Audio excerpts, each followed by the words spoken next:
Oggi, giorno del ricordo, anche la Polizia di Stato ha voluto celebrarlo ricordandosi di un suo valoroso funzionario, con una cerimonia che si è svolta presso la caserma Angelone di Agrigento.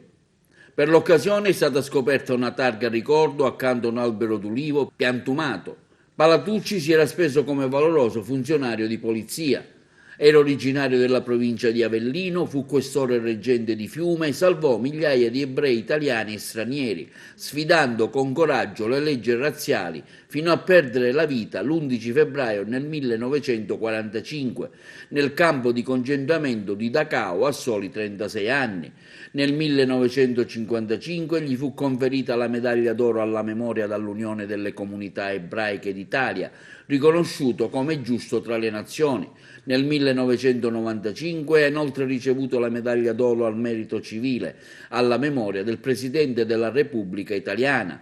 Per la sua azione nel 2004, già servo di Dio, è stato dichiarato beato dalle gerarchie ecclesiastiche dopo la conclusione del relativo processo di beatificazione.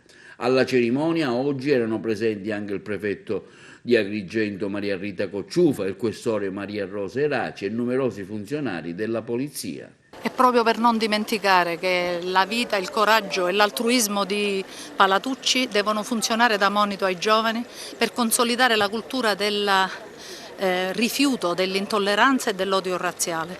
Lui ci ricorda con la sua azione che dedicò al servizio della libertà e dignità umana e salvò dalla fine estrema 5.000 ebrei e che spesso quando si è in periodi di dittatura si può anteporre il peso della propria coscienza a quelle che sono l'osservanza delle leggi dettate da una dittatura che chiaramente non tutelano la libertà umana. Quindi a portare ad esempio ai giovani. È un esempio ai giovani, ecco perché non dobbiamo mai dimenticare e noi siamo orgogliosi come Polizia Italiana perché era un nostro appartenente che ha salvato dalla deportazione e dalla morte 5.000 persone di razza ebraica e non dobbiamo mai dimenticare il suo sacrificio e dobbiamo ogni giorno ricordarcene per portare a termine, a compimento le nostre azioni proprio per rispettare la dignità delle razze, delle religioni e quella umana principalmente.